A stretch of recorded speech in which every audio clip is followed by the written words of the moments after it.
আমার আপনার পয়গম্বর সাল্লাল্লাহু আলাইহি সাল্লাম বলেন যারা ইতিকাফ করবে 10টা দিন তাদের জন্য আল্লাহর পক্ষ থেকে 5টা উপহার আছে। বলি সুবহানাল্লাহ।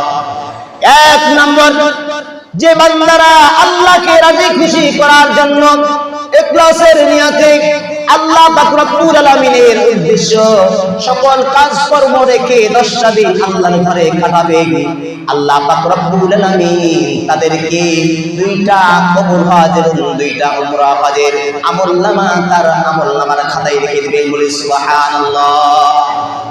হজ করলে টাকা আছে, হজ করলাম, কবুল হতেও পারে নাও পারে, কিন্তু কেউ যদি ইখলাস নিয়ে গুনাহ মুক্ত জীবন এই 10টা দিন যদি কেউ আল্লাহ রাস্তায় মসজিদে কাটায়, নিরিবিলি কাটায়, আল্লাহ তাআলা ওই বান্দাকে 2টা কবুল হজ এবং 2টা উমরা হজের সব লিখে দিবেন। বলি সুবহানাল্লাহ।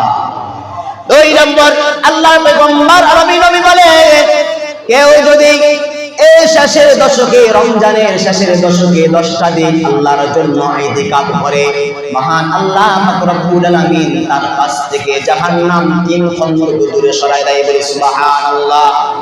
সাহাবীরা প্রশ্ন করলেন, ইয়া পয়গম্বর আরবি নবী সাল্লাল্লাহু আলাইহি সাল্লাম, এক খন্ড পরিমাণ কত দূর, কতটুকু? আল্লাহর পয়গম্বর আরবি নবী বলেন, সাহাবীরা রে, এক খন্ড হচ্ছে আসমান এবং জমিন, এবং জমিনের ভিতরে যত ফাঁকা জায়গা আছে ওই পরিমাণ হচ্ছে এক খন্ড। এরকম 3 খন্ড দূরে তার কাছ থেকে জাহান্নাম সরে যায়। সুবহানাল্লাহ। এক খন্ড কতটুকু? আসমান এবং জমিন, এর ভিতরে যত পরিমাণ ফাঁকা জায়গা আছে এই পরিমাণ হচ্ছে এক খন্ড, মানে দূরত্ব। তার কাছ থেকে জাহান্নাম দূরে চলে যাবে, দূরে আল্লাহ তাআলা সরাই দিবে। 3 নম্বর, আল্লাহর পয়গম্বর সাল্লাল্লাহু আলাইহি সাল্লাম বলেন যারা আল্লাহ পাক রব্বুল আলামিনকে রাজি খুশি করার জন্য ইতিকাফ করবে, আল্লাহ পাক রব্বুল আলামিন তাদের এই যারা ইতিকাফ 10টা দিন ইতিকাফ করবে তারা লাইলাতুল কদর অবশ্যই পাবে। আল্লাহ তাআলা বলেন, ইন্না আনজালনাহু ফি লাইলাতিল কদর ওয়া মা আদরাকা মা লাইলাতুল কদর লাইলাতুল কদরি খায়রুম মিন আলফি শাহর।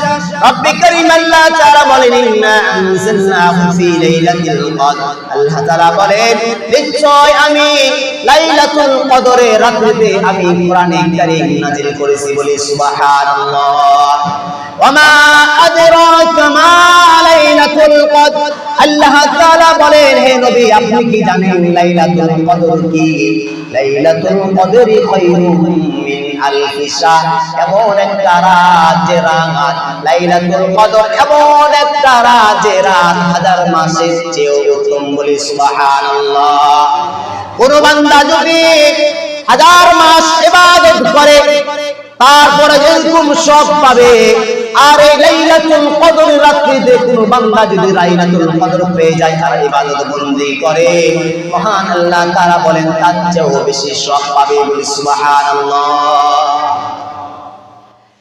4 নম্বর হচ্ছে যে বান্দা আল্লাহর বান্দা বা আল্লাহর বান্দি হোক, লাইলাতুল কদর সবে আপনার ইতিকাফ পালন করবে, আল্লাহর বান্দারা মসজিদে আর বান্দিগুলো আল্লাহর বান্দিরা যদি চায় ইতিকাফ বাড়িতে করতে পারে কোন এক নির্জন ঘরে। আল্লাহর পয়গম্বর আরবি নবী বলেন 4 নম্বর, কোন আল্লাহর বান্দা যদি আল্লাহকে রাজি খুশি করার জন্য ইতিকাফ করে, আল্লাহ পাক রব্বুল আলামিন বলে এমন একটা সিস্টেম করে দিয়েছে, মহল্লার ভিতরে যত মানুষ ভালো কাজ করবে নেকির কাজ করবে, ওই তাদের এক অংশ নেকি ওই ইতিকাফ যে বান্দা করে মসজিদে বসে বসে ওই নেকিটা পাবে। বলে সুবহানাল্লাহ। এই মহল্লাতে যত মানুষ আছে সবাই যদি ভালো কাজ করে, নেকির কাজ করে, এক অংশ নেকি যে বান্দা আল্লাহর ঘরে বসে ইতিকাফ করবে এই বান্দা পাবে, এক অংশ নেকি আসবে।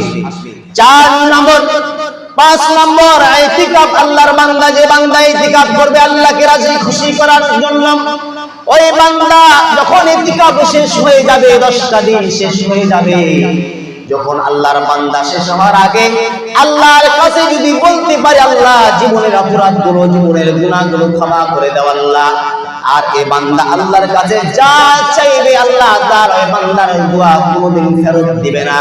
আল্লাহ তাআলার পয়গম্বর বলেন, আল্লাহ পয়গম্বর নবী সাল্লাল্লাহু আলাইহি সাল্লাম বলেন, যে বান্দা এই লাস্টে ইতিকাফ শেষ হওয়ার আগে আল্লাহর কাছে দোয়া করবে আল্লাহ আমাকে ক্ষমা করে দেন, আমার অপরাধগুলো ক্ষমা করে দেন, আমাকে maaf করে দেন, আল্লাহর পয়গম্বর সাল্লাল্লাহু আলাইহি সাল্লাম বলে ওই বান্দাকে ইতিকাফ থেকে মসজিদ থেকে বের হওয়ার আগে তার নামটা আল্লাহ পাক রব্বুল আলামিন জান্নাতের মেহমানের খাতায় লিখে দেয়। বলি সুবহানাল্লাহ। তাহলে কয়টা? পাঁচটা। কয়টা?